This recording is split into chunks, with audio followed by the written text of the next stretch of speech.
So you're comfortable with me saying professor or doctor? You can say whichever. But in the US, they use professor, no? So they use professor unless you're an administrator. And then they usually say doctor. Because once you become an administrator, unlike here, you're not considered a professor anymore, even though you are. I see. But then once you go finish being an administrator and you go back to the faculty, then they call you professor again. All faculty staff is professors. Yes. Oh, Well, faculty, not staff, but yeah. yeah. Yeah. Maybe the first question is,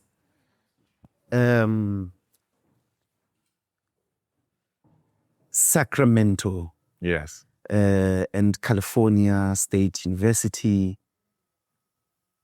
Your position in South Africa, we call it Vice Chancellor, principal. I know that principals exist as high school in the US. Yes. Yeah, but here you'd also be a principal of a university. Your visit into South Africa seems to be very intentional. I saw in your delegation, you've got faculty staff, meaning academic staff as well as administrators, but also student leadership. Yes. So you've literally brought a representative of different communities in the university. Yeah.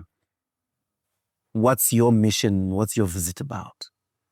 Our visit is about sharing about Sacramento State and what we're doing, which we believe sets us apart and makes us distinctive, not just in the United States, but within California even.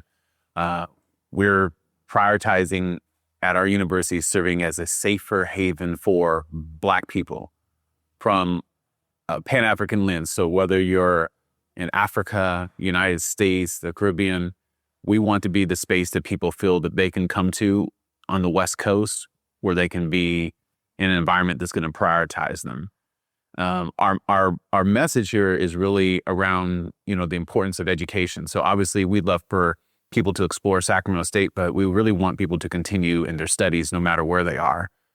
Because I believe that, education is oftentimes referred to as the great equalizer, but that's really true when you're talking about minoritized populations. A place like Sacramento State, we serve students who are low income, students who are the first in their families to go to college, students of color.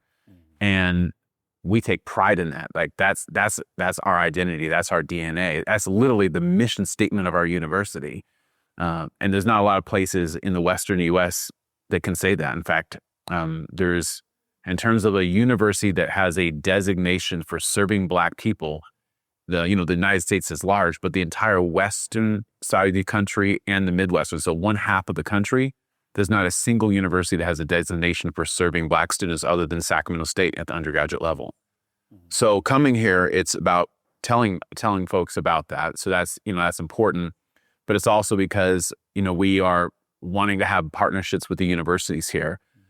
We, went and met with leadership at UNISA. We met with leadership at MUT, and it has been wonderful hearing about what they're doing here and about some of the challenges they're navigating, but then finding ways in which we can partner, joint degrees, joint research, exchanges of students. And we've even explored, because we have with our Black Honors College, which is a micro university at Sacramento State that's designed to serve students who are interested in learning about Black history, life, and culture. And like, how can we have even opportunities where students are in a virtual classroom environment with students from here, and they're having an opportunity to exchange ideas. I think that's one of the challenges with the world in general right now, is that everyone wants to shoot to this side and everyone wants to shoot to this side. And then we want to, cancel people. And I believe that what we do and what we specialize is trying to bring people together, and we don't have to agree to find the inherent humanity in one another. And I think that that's what we're trying to promote. So in many ways, it's diplomacy, but in an academic sense, where we are trying to represent the best and the best representation of the United States in a time that's dark. And what have you managed outside of the academy to experience in the country, in South Africa? So Actually, a lot. Yeah. But I had to say that this morning was probably the most powerful. We went to Soweto to look at the memorial for the June 16th student massacre, and to hear how that situation unfolded, where people were advocating for a better education, and the result of that, the incredible violence and loss of life for children. And at the same time, we find so many parallels between what we see here in South Africa in terms of historical context and what we have in the United States. Actually, I would say I've never been to a place where I felt like I could finish the sentence because I had an inherent understanding from a totally different lens. Here, apartheid, but in the United States, it's the mass incarceration of Black people. It's the legacy of slavery. It's the legacy of segregation, miscegenation laws that said that if you were white and you were Black, you couldn't be married. I mean, so there was so many different things that when I look at the parallels, they're very clear. And so part of what this has been about is you can't say that you want to be in partnership with someone, a nation, a university, a community, if you don't understand it. And so part of this has been for me and for our entire team, how can we really spend time learning about the history and culture of South Africa? And I can say, wow, I've learned a lot. It's left an imprint on me that is going to be part of my DNA moving forward. Earlier describing the place of Sacramento State University, you spoke or used the word a safe haven, which seems to me to suggest that there's still a racial transformation project at the center of the U.S. Academy. Maybe for our audiences, because it must be possible that it is not something occasioned by the administration of Trump. Before we go maybe to how that administration intensifies this struggle for the transformation of the U.S. Academy for Black people, people of color. Yeah.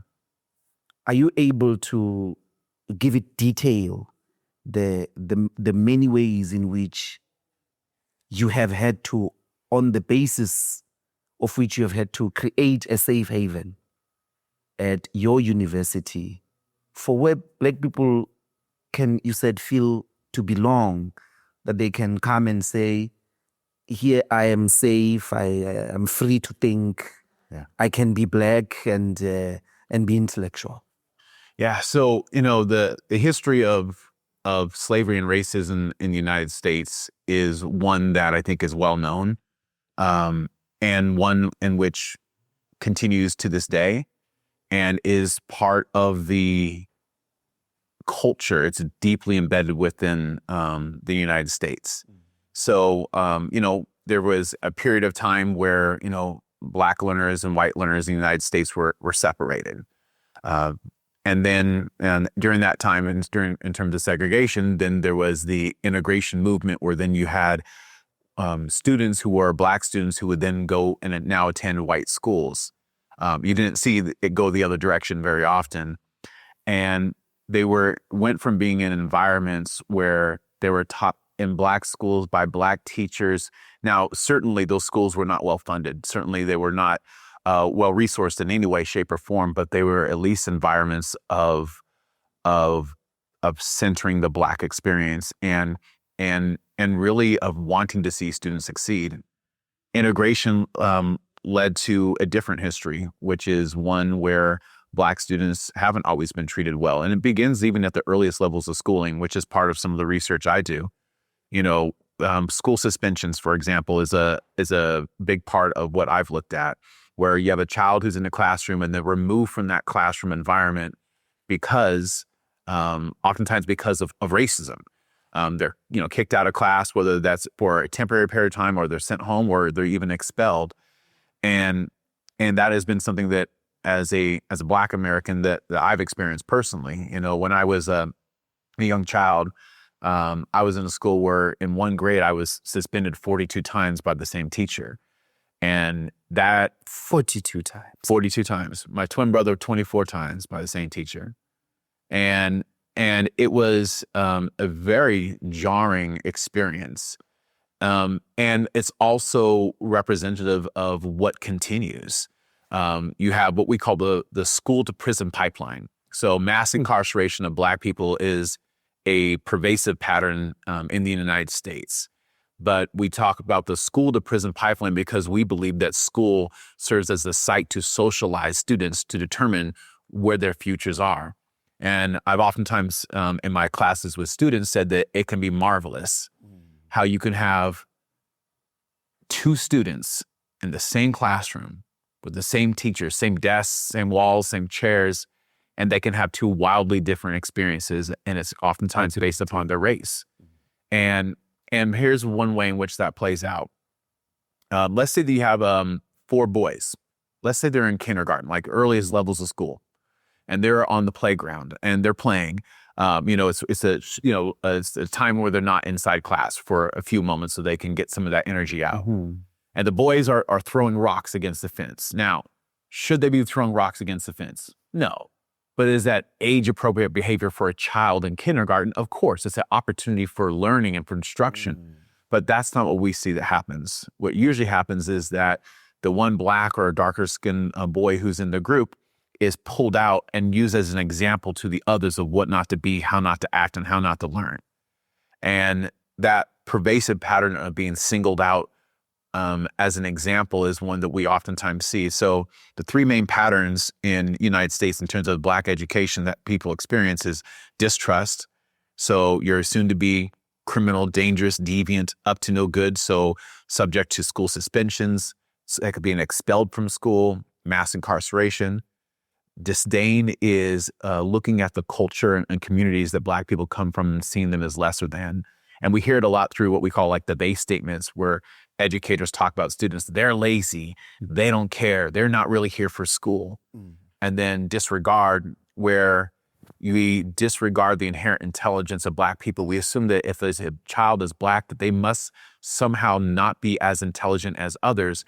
And if a student then outperforms those low expectations, then the assumption is that they must have somehow cut corners or cheated in order to be able to do that. And so what we've tried to do at Sacramento State is go from what is normal, which is an environment of this distrust, disdain, and disregard, to create an environment that instead extols the brilliance, the dignity, and the inherent morality of Black students. And so that's happening at a time when across the nation there are numerous laws that have been proliferated in the last several years that have gotten rid of a focus on ethnic studies, the studies of Black history. They've gotten rid of critical race theory, which is a academic theory that talks about race and racism and how it influences laws. And I happen to be a critical race theorist who's also a college president, so that's a unique pattern to be able to see. We have representatives at most universities called chief diversity officers, who are supposed to help to create an environment where all students from different backgrounds feel welcome and included, and those have been eliminated. And so at Sacramento State, what we're trying to do is do the exact opposite. We're trying to serve as a star, a North Star, for students that no matter where you're coming from, whether it's in the United States, whether it's from around the world, and you want to go to a place that's going to extol your inherent brilliance, dignity, and morality, that you can come to a place like Sacramento State and have an environment that is truly invested in you. And it's not just performative, it's our mission statement. It's what wakes us up in the morning.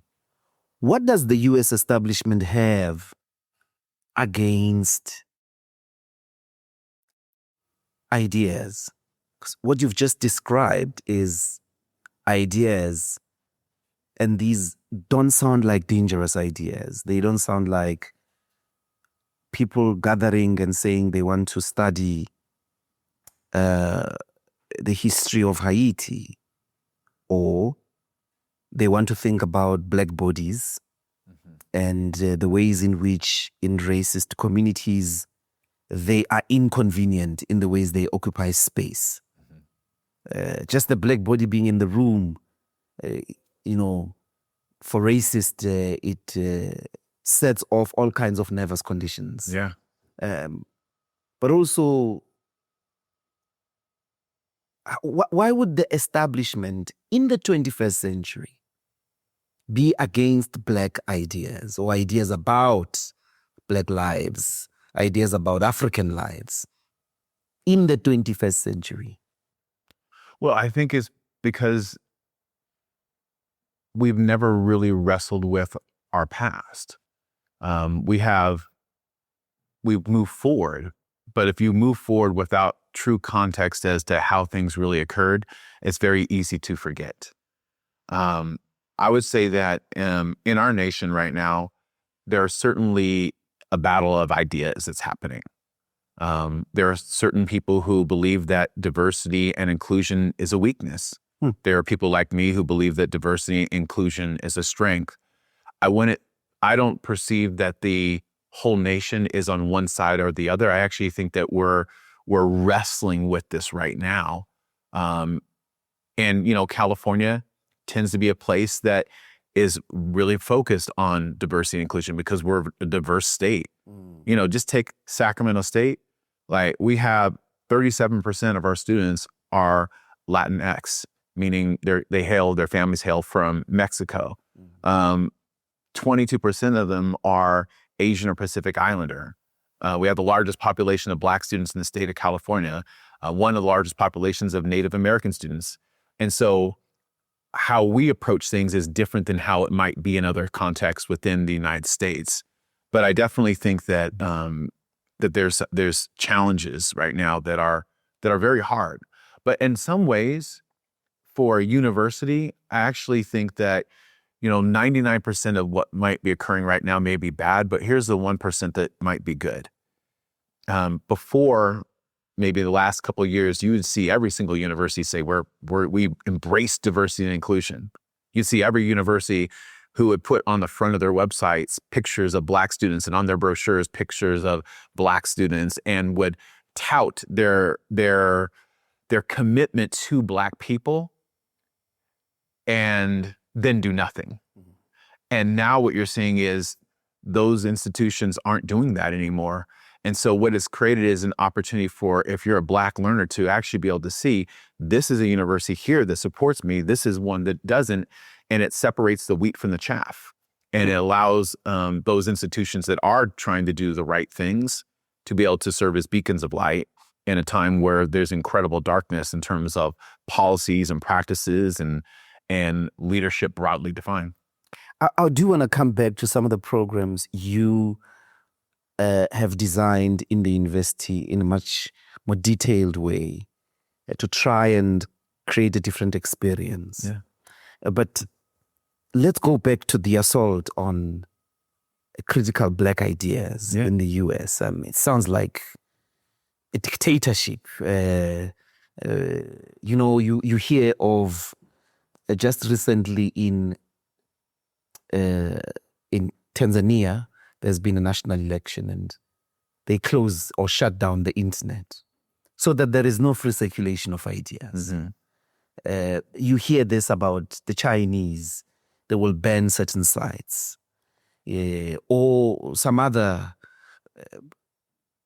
kingdoms in the Middle East. And you think of the United States as a different country, a country that is essentially about free circulation of ideas. People there are not scared to engage, are not scared of ideas because they come from a strong culture of deliberative democracy, for instance. Yeah.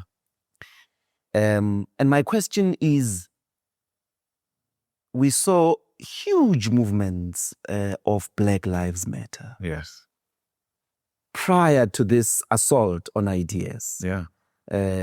up to around George Floyd. Yes. In your own work on Black Minds Matter, you explore how Black minds are policed the same way Black men are policed in US streets as people who are presumed guilty Yes. until they prove themselves innocent. Take me through, perhaps, is that the condition that would have upset the system? That huge movement. I mean, Black Lives Matter really struck a chord. It became a big international identity, it became a big international movement, drew a lot of international attention. And then soon after that, we hear funding being cut from programs that are looking at critical Black studies, universities that try to be pursuing inclusion and diversity. I mean, the administration is openly against them. Could it be that it was because of this explosive generation of not just movements of people in the protests, but also critical works like yours, like your book and many, many other people who have been most recently in a much more radical way than we would have seen in the 90s and the 80s about Black ideas and the Black condition in the United States? Yes, that is a very good question. So what you generally see is that whenever there is a movement within the United States that advances Black people, that there is a backlash, or what some scholars refer to as a white lash. Now, when I say that, I want to be clear that there are many good white people, right, in the United States, but there are certain elements within certain communities, that oftentimes within that community, that struggle with racism. And so, you look at the civil rights movement. About what was the white lash that came with that, or the backlash that came with that? Martin Luther King, Malcolm X were assassinated. You look at the Black Power movement; they were a lot of those folks had to flee to Cuba or were put in prison or put in exile. And now you saw with the Black Lives Matter movement. Yes, absolutely, it was a powerful movement, and there is now a negative response to that. That's actually normal within the United States, unfortunately. Is maybe these teachings suspected to be the professors in the university, because it was largely urban and also very much driven by students? Yes. Maybe the establishment, I don't know, you could correct me, because I'm trying to appreciate. Are you blamed for radicalizing the students, just like Socrates was?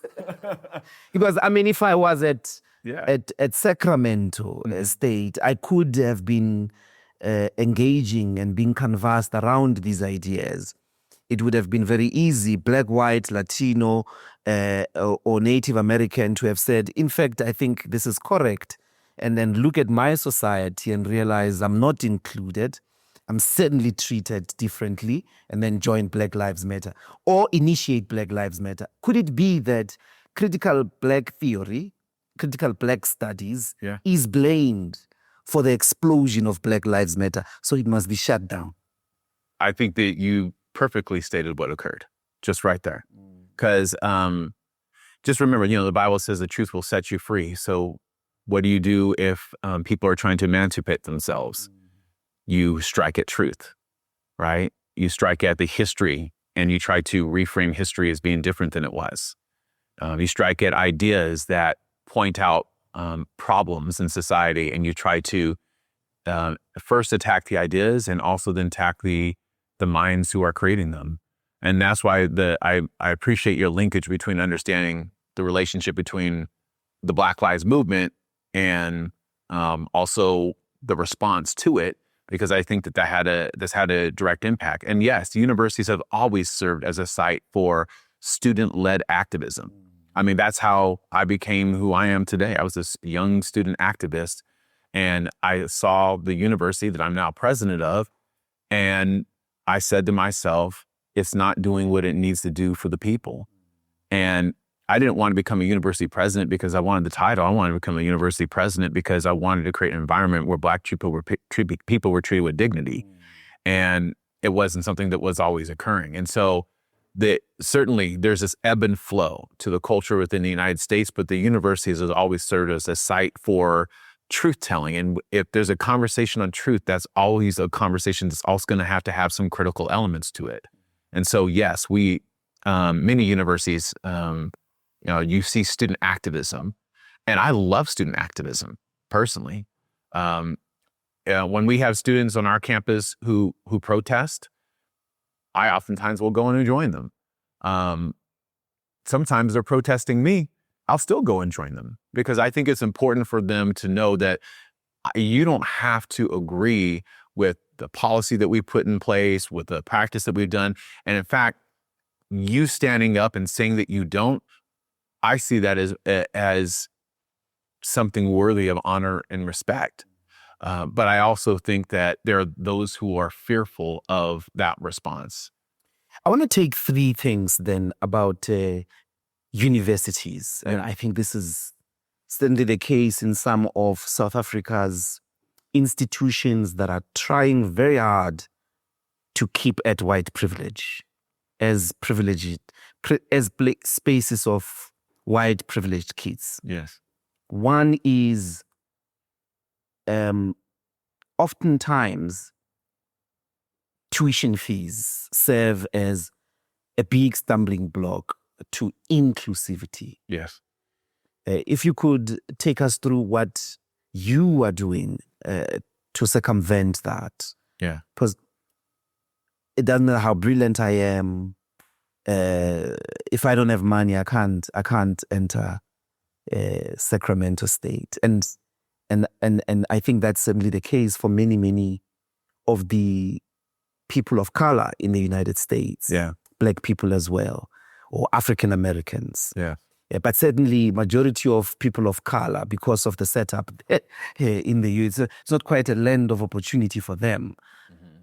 What is the university doing with access in as far as tuition fees? So for us, our tuition and fees are set by our board of trustees. And one thing I appreciate about them is that they work really hard to try to keep the costs as low as they can for the students. So in addition to that, the state provides aid, the federal government provides aid. And so many of our lower income students don't necessarily have to come out of pocket to pay for their tuition and fees, where the challenge is living, right? You might be able to pay for your books, you might be able to pay for your classes, but where are you going to sleep? Where are you going to get your next meal from, right? And so it's the combination of all those factors that are the true cost of education, right? And we oftentimes just talk about tuition and fees, but like you can't be focused in the classroom if you're hungry. You're not going to do well in your exam if you're sleeping in your car. And so we're trying to address those things. We just opened up a new basic needs center on campus where a student, no matter who you are, no questions asked, come in, you can get diapers for children, you can get food, you can get clothing, you can get emergency housing, you can have crisis counseling, and it's all in one place. So that's one way. The second thing that we've done is around what's called scholarship utilization. So, and this was a challenge that I didn't expect coming into Sacramento State. And it's a unique situation in it. It's a good challenge to have. And that's that we have donors who have given money for scholarships for students, right? Who have a passion to want to see particularly students who are lower income be able to go to college and be able to pay for college. And what those donors have done is they've given the money, but then the challenge is that there's been so many different restrictions on who could have access to those dollars that the dollars were going unspent. So let's say that we had $1 million of scholarships to give out, but we were only giving out $300,000 of scholarships because we had all these requirements and no one could actually do it. And it makes sense why. Because when a donor gives money for a scholarship, they want to do it for someone who's just like them, right? Because that's what motivates you, right? So if it were me, right? Oh, I'm going to do a scholarship. I want it to go to a student from Siskiyou County in California who's going to study Black studies, who's into boxing, and who wants to do community service, right? You start adding on all those things, and then you qualify everyone else out. And so what we've been doing is what's called scholarship utilization. Is we are essentially removing as many of those restrictions as we can, going back out to donors and saying, I know that your intent was to give money to support students. These criteria are now making it so the students aren't getting the dollars. Can we work to renegotiate that criteria? So that's, I think, a big part of how we're trying to approach it. Maybe then the second aspect is grades. Yeah. And coming from generally weaker high schools, or I don't know what would the system be in the United States. High school. It's very difficult to detect brilliance when the education environment you come from is already a poor education. Mm-hmm. Sometimes you are exaggerated. Sometimes you are undergraded. Yeah. To give grades as to who can come in for which degree, sometimes that's where they sort of just filter us out. Yes. Because we come already with the baggage of a weak preparation.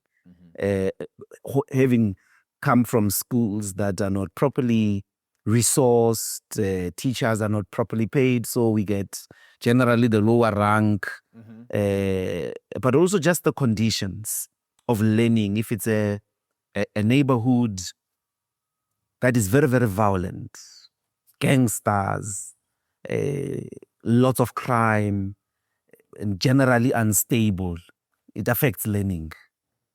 My grades will not be the same, granted. Yeah. So how do you deal with that phenomena for the purposes of inclusion? So one way in which we do it is we are pretty open access in who can come to Sacramento State. I mean, certainly we do have some basic requirements, but we try to be a regional institution that is meant for the student who you just described. Like that's our focus. That's the majority of students that we serve are the students who may not have went to the best high school, but deserve no less than anyone else to be able to have access to a higher education. The other thing that we have that helps to address that are community colleges, which is actually what a lot of my research is on. Is it's on a totally different subset, right? So those are colleges where students are doing their first 2 years of study, and really your requirements to get into the community college are basically, do you want to study? And so we can forget everything that happened in high school. Let's just start over. And they can do your 2 years there and then transfer to a place like Sacramento State. So both in terms of our general admissions requirements and then our intentional partnerships with community colleges. And so how we've tried to address it is we've made a bold enrollment goal. And one of our bold enrollment, we have 3 of them, but one of our bold enrollment goals is to have the highest population of transfer students in the state of California.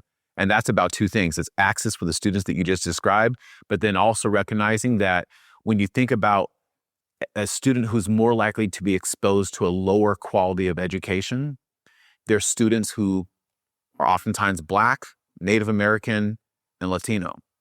And so if they're in the community college and now they've been able to come out of that and they've been able to do good for 2 years, like that's the student I want in Sacramento State more than somebody who's had everything handed to them for the rest of their entire life.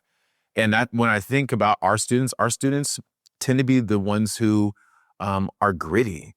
They're resilient. They're overcome incredible obstacles. I meet students all the time who, they're like me. They're former foster kids, or they were formerly incarcerated and they came to Sacramento State, or they came from a low. Have you been incarcerated, Professor? I've never been incarcerated. No, but I was born while my mother was in prison. So I'm a unique case in that way. It seems that possibly would be, when I look at a lot of works of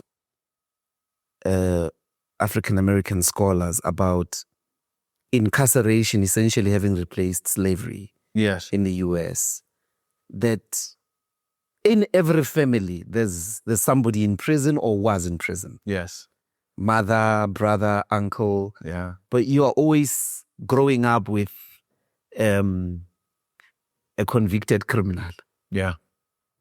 Was this your case as well? So my case was interesting. So I was born while my biological mother was in prison. She gave birth to me and my twin brother. And then we became what's called wards of the court, meaning we don't have someone who's able to take care of us. So we went into the foster care system. We went to a home that then ended up it was a large foster home that raised over 350 children went to the same home that I went through. And so then I went off to college. Oh no, it was a very unique experience. And then I went off, and I was fortunate that I ended up being adopted in that home. My brothers and sisters were all kinds of different backgrounds. We're foster care, Some of us were adopted. Some of us were called guardianship, which is something that kind of falls in the middle. And Just for the purposes of our audience, what is foster care? foster care is essentially an orphanage. Orphanage. Yes. You grew up in an orphanage. Yes. One that had about 14 kids at any general point in time, but over 350 went to the same one.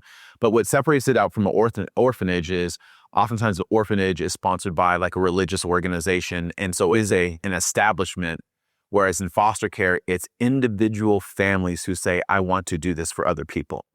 So I was fortunate that I happened to go through one that was a very positive experience for me. I went off to college, and then the father who raised me became incarcerated. And so I spent a lot of my time while I was in college visiting him at different prisons throughout the state. And so once we have support to throw support. This leads me to the third aspect. I mean, I don't want to break that flow. But how do you teach a person like that pedagogically when the assumptions of teaching and learning rely so much on an enlightenment subject, a subject with a mind, a Cartesian mind, a mind that can be on its own, that stands on its own, that is able to reflect on its own and doesn't meet monsters, doesn't come across certain dark episodes, and instead of being able for being self-reflective, it'd rather escape. It'd rather never look into itself. The assumptions of a pedagogical line in the Enlightenment educational project, certainly in the West, and I mean here too, but how do you teach students with that amount of mental violence? I actually think it's very easy to teach those students. I think the challenge is that many people don't want to. And so here's, I'll give you a perfect example. You have a student who comes into your classroom and they come in late, and the faculty member gets upset, kicks them out. Well, maybe that student was late because they rode 3 buses to get there. You have a student who comes into your classroom and their eyes are red, so the faculty member assumes that they're on drugs and reports them. But maybe it's because they were crying in the hallway because their sister was shot. You have a student who comes into the classroom, and you could take that and keep on going, right? Of all the different examples that you have. And I think it really just comes down to you have to just see them as a human being and want to see. But that changes the concept of university, because normally professors, work on a principle of, with the neoliberal organization of the academy, publish or perish. Yeah. Teaching is not in the neoliberal capitalist 21st century model of a university. So are you saying in your institution there is a commitment to teach students in a way that has to be concerned of their personal circumstances? Yes. Where do you get these professors from? Well, we have some amazing professors, and they come from all over. Have you seen? I mean, they all look like those old, white, beards, gray, Oxford, Cambridge, aloof people. They just want to come to the blackboard, say, this is the psalm, take it or leave it. They even say in a classroom, look to your left, look to your right. One of you won't be here next year or in the next semester, and they don't care. It's quite a pedagogical shift, because these are adults as well. The students are in their early 20s or late teens. Yeah. Where do you get these professors? There must then have been a radical process of reacculturation. I think it's certainly reacculturation, but I also think it's how you hire. And I think our faculty do a really good job of hiring other faculty who pride themselves in how many students succeed, not how many students fail. Right? There's a lot of institutions where the philosophy is this bell curve. You should have, a certain percentage of your students who are getting the lowest grade. Most people are in the middle, and a very small number who do well. I've always, even as an educator myself, I pride myself in how many, if a single one of my students doesn't do well in my class, I take that personal. We have a shared or vested interest in their success. Christ, that's very different. Yeah. Is that the idea in the US or at Sacramento? I would actually I've never. Did you hear what he just said? Because professors want to keep the space elite. They want an elite for them is not we've got the most brilliant people. It's the most brilliant people are few. Yeah. Which is madness. But the second thing you said, which I find a culture shock, is people who pride themselves at how many students are passing, as opposed to my course is so tough, only 2 students pass it out of 200. Yeah. That's like you turn it on its head. Yeah. Yes, it's exactly. I would actually say, so certainly that's Sacramento State. I would say that it's also the system that I'm part of, the California State University system, tends to have faculty members who that's why they want to come. They want to be there for that reason, because they see what other universities do that pride themselves in that. And here's why that matters. Like, when you have a student who doesn't do well in the university, that student, what happens when they leave? They leave with more debt, no degree, and then they go back to their communities, and then they talk to other people about what their experience was. And so when you go to the average neighborhood, they know more students who failed out of college than who passed. They know more students who had mistreatment in college than who were treated well and with dignity. And so what we're trying to do is to serve the exact opposite of that.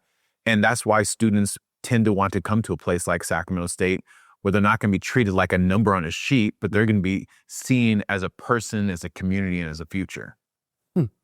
And what are the numbers then at Sacramento? If you to break them down for us, this is not a university where you are studying history only. No. There are hard sciences, which here they get reserved for, in the main, white people. White people do AI. White people do engineering. They do the physics. Yeah. They do the tough sciences. The rest of you go do professional degrees. Go look for a job. Yeah. Don't cut your teeth in the production belly. Yeah. The idea of we want to produce knowledge. Yeah. Cutting edge knowledge. Take me through the numbers then. Yeah. How many, in terms of inclusivity, how does the university look like across disciplines? So across disciplines, you do still see variation in terms of representation, but I also see that it has changed a lot. So you're right. Your students of color tend to not be in science, technology, engineering, and mathematics, but we're being intentional about wanting to recruit them into those spaces, and then to have faculty members who, if they don't look like them, at least they understand them and they want to support them. And it's one of those things that it's an ongoing battle, because there is a long historical, as we talked about earlier, a historical culture that has not always prioritized Black learners. But a university environment that says, oh, this student's brilliant because they have good grades. You know, the student who's most brilliant to me, the student who has slept in their car for 3 years and walks across that stage at graduation. And if they walk across that stage having earned the bare minimum to get through, that's the student I would rather hire than the student who is in a different. Because everything in their lives worked against them walking that stage. Yes. Yeah. Yeah. So, Professor, are you safe? We're safer. We're in California. We're in the most beautiful state, and I'm not just talking about. But you just came to South Africa. South Africa, many bad things happening in that country. Your president hates us. Trump hates South Africa. I don't even know if he knows South Africa, but he hates this country. He thinks we're eating white people. We are. Imagine that flesh. Yeah. He thinks there's a genocide happening here. He has refused to come to G20. He's sending one of his chaps that thinks equally about us, JD, very young chap, possibly your generation. But my question is, your project is about transformation. Yes. And transformation of what is even at the definition of a university. And nigga, you come to South Africa. Yes. You come to all these niggas. You want to take them to the US. Yes. It is on those grounds that I have to ask you, won't you arrive at California Airport? I don't know if there's a Sacramento Airport. There is one. Yeah. And people from the State Department say, this way, Prof, and arrest you. Yes. So I would say this. Martin Luther King was arrested many times, but that didn't stop him from doing what he thought was right for the people. He promoted peace, and he was arrested for promoting peace. I'm promoting education. The worst thing that could happen to me is to be arrested for promoting what is good and what is right. And we believe firmly that some of the most powerful and brilliant minds in the world are in Africa.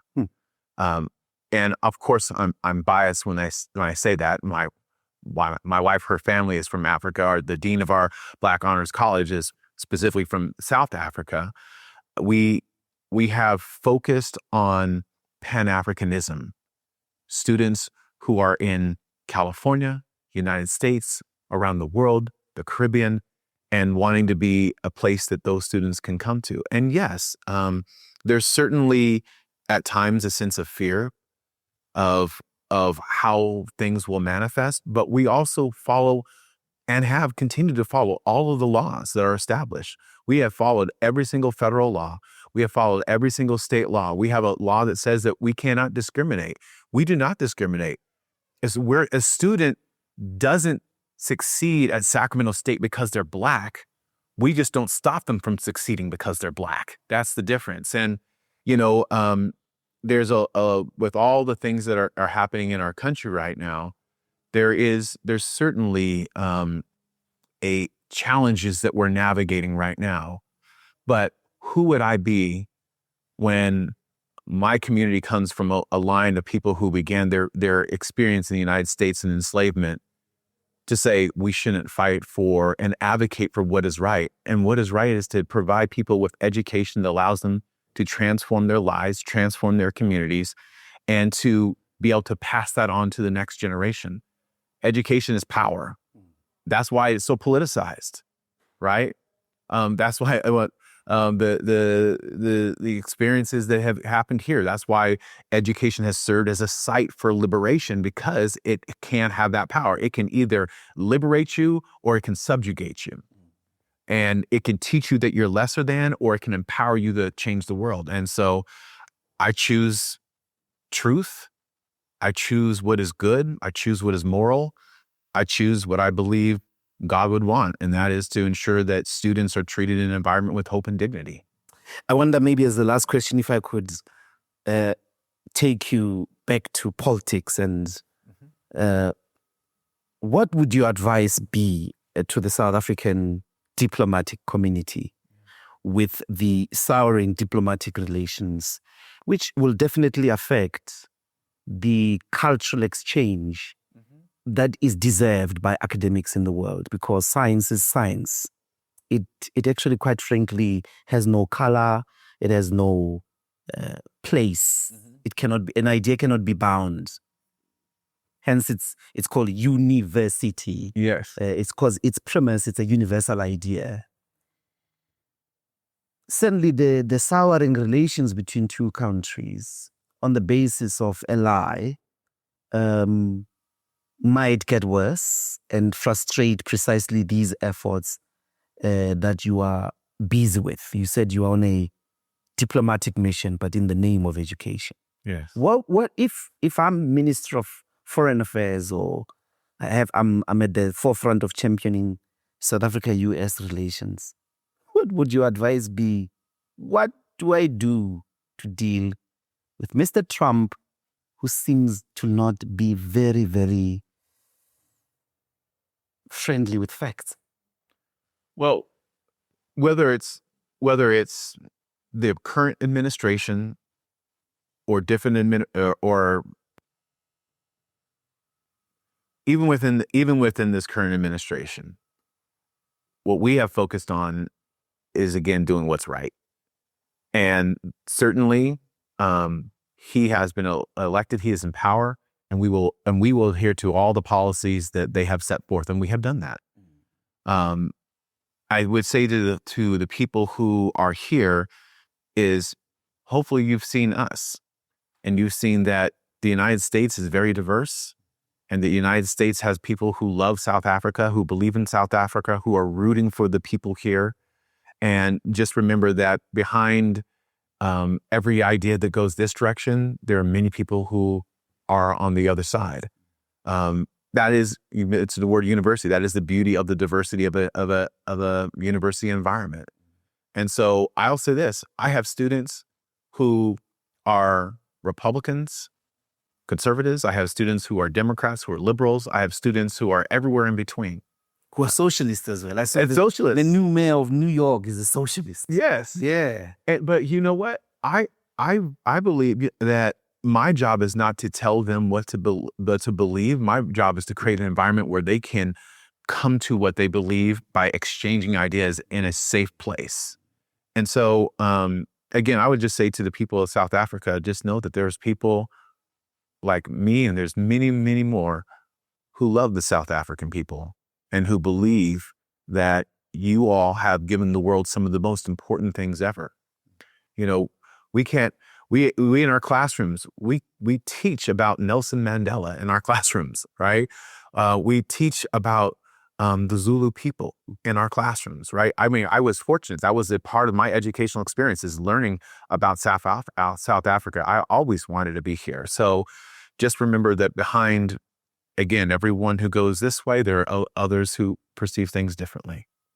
I think I speak for all South Africans. I know they love them Black Americans there. It is, you cannot restrict what African Americans are doing to America. They are feeding the entire universe with some of the most brilliant cultural products. And certainly the rest of the United States community has been important for many, many people's freedoms. Yeah. And our freedom too. University of Columbia, California itself, the student protests in the 1980s are the ones that led Ronald Reagan kicking and screaming to accept that sanctions have to be imposed on apartheid. Yes. So I hope that will come up people to people beyond the states. There must be constant exchanges, constant bonds and constant sharing of values, so that the world becomes better than when we found it. Yes. Yeah. Thank you very much, Panasa. Thank you. Appreciate you. Thank you. All right. Nice. Yes, that's it. Of you, hospital.